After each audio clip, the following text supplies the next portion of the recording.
Everyone is fine around, and my name is Jordan. This video will be for Tuesday's slate of games. We have 8 different games. We have a very interesting matchup to talk about.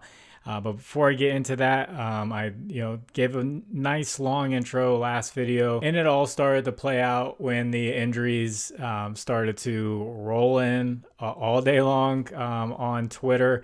And I want to give a round of applause to Quentin Grimes. That's right. Quentin Grimes played so well that he was ruining the tanking. He got the rest injury. So congratulations to Quentin Grimes. I did jump on the opportunity like I was talking about. With the next 3 weeks, we're going to see a ton of this. And you have to look at the opportunity. See a guy like Quentin Grimes go out with the rest of the starting lineup. You have to know who to look for these teams. So I went straight to Justin Edwards, points, assists, and his prop hit in the middle of the third quarter for points, assist. So instead of complaining about these tanking teams, we can take advantage of these opportunities. And I will say over that paternity leave, I did feel kind of like a robot just running through these videos, and I'm happy to see that a lot of people put the 3 in the comment section. That means you guys actually listen to that same line that I say every single video that I'm going to say in this video too, and I really appreciate that, honestly, that I saw all that. But like I used to do with videos, I'm going to talk about the teams that are on a back-to-back, and the reason for that is they may rest players. They're going to be tired. You may want to stay away from teams or players on a back-to-back. So back-to-back, the Magic will be on the road against a tanking Hornets team. The Mavericks will be on the road versus a fresh Knicks team. And the Kings will be at home on a back-to-back against a fresh Thunder team. So you will see images that come up on the screen right here. That's from a data app called Outlier. There will be a link in the description for a 7-day free trial for Outlier. And I do have a prop in this video that I'm going to use Props Madness for. So I'll put that around here and I'll give them a proper shout out. But let's start with the first game, Magic at the Hornets. Like I said, Magic are on a back-to-back. Hornets are tanking. We don't know what the injury report's going to be like. So this is one that you don't want to just jump on right away. The Hornets right now don't have any main player sitting, but they could, rest LaMelo, Miles Bridges, Mark Williams. Any of those guys could sit. Second game is the Spurs at the Pistons. Spurs are on a little 3-game winning streak right now. Cade and Stephon Castle are questionable for this one. A matchup I really do like here, and I point him out every time I do see that he has a good matchup, is Jalen Durant at the center position. The Spurs give up the most points to the center position and then the 15th most rebounds, so they're right there in the middle giving up rebounds. He's coming off a good matchup that he had against the Pelicans, and Cade Cunningham was out. He had 22 points and 12 rebounds. So if Cade's out, we kind of have the same situation here. Last time he played the Spurs was on February 21st, and he had 21 points, 15 rebounds, 5 assists on 10 of 14 shooting. Had a great game. This was Wemby was already out at this time.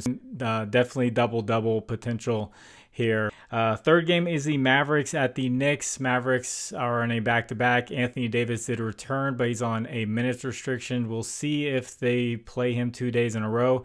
They need to win games if they want to stay in the playing game. I see they just jumped the Suns to get to the 10 seed. And then with the Knicks, we know Tom Thibodeau is going to play his main guys up to 40 minutes no matter what.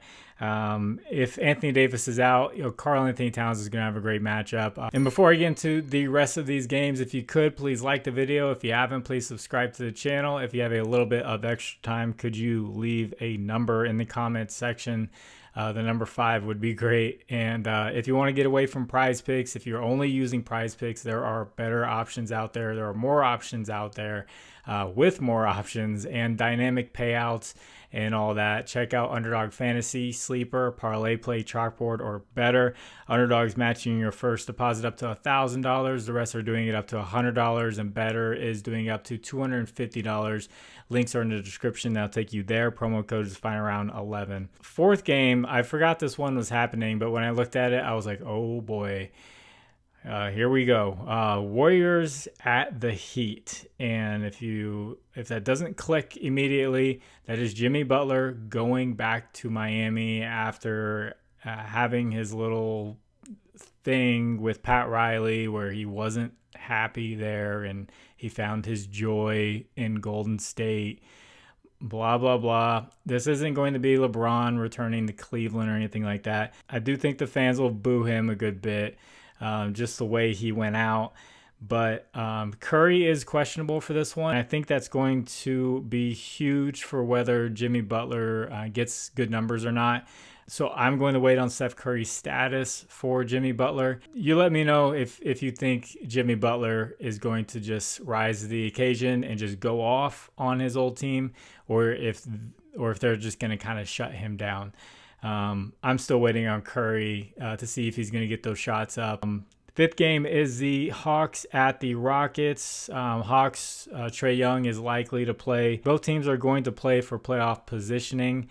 And a matchup that I like here, I said I don't want to take lines early, but for the sake of the video, to have a good line to take a look at, I feel like this one is low enough, and I like Jalen Green's matchup, and they have his points out at 22.5 points at -102. If you wait longer, you potentially could get this at 21.5. That's just not available at the nighttime right now. But I think 22.5 is fine. Hawks give up the fourth most points to the shooting guard position, and I have a lot of data to back this up. So he's gone over this in 6 of the last 7 games. 5 straight games at home where he will be playing. He had 25 versus the Hawks earlier this year. And then using Props Madness, I filtered to teams that he has played with the top 10 pace. And that's the pace for the whole season. I normally look at the past month. But for the whole season, the top 10 paces that he has played, he's gone over in 10 of 14 games in the fast-paced matchup. So he likes to play fast, even though the Rockets are a slower-paced team themselves. And on Props Madness, they have this heat map that you'll see. And you'll see 75% of his points come in the restricted area and that above the break 3-point area. And they are bottom 10 defenses in both of those areas where he gets 75% of his points. So I think this is a great matchup for Jalen Green. He's been on fire. He had a cold streak. He broke out of it, and now he's been playing great. Sixth game is the Grizzlies at the Jazz. Ja Morant is out for this one. The Jazz have already ruled out John Collins and Lauri Markkanen. They could definitely rule out more people. They're one of those teams that are just going to, they're just popping up with updates of who's going to be out for them. But this one is a sneaky good game to kind of, go for overs because the Jazz play at the fastest pace in the NBA and the Grizzlies play at the 4th fastest. So just coaching wise, they're going to play fast. There's going to be a lot of points to go up. My only fear is a blowout by the Grizzlies, which could definitely happen. So for someone like Desmond Bane, you could look at first quarter or first half. And last time they played, like Luke Kennard had 30 points against the Jazz.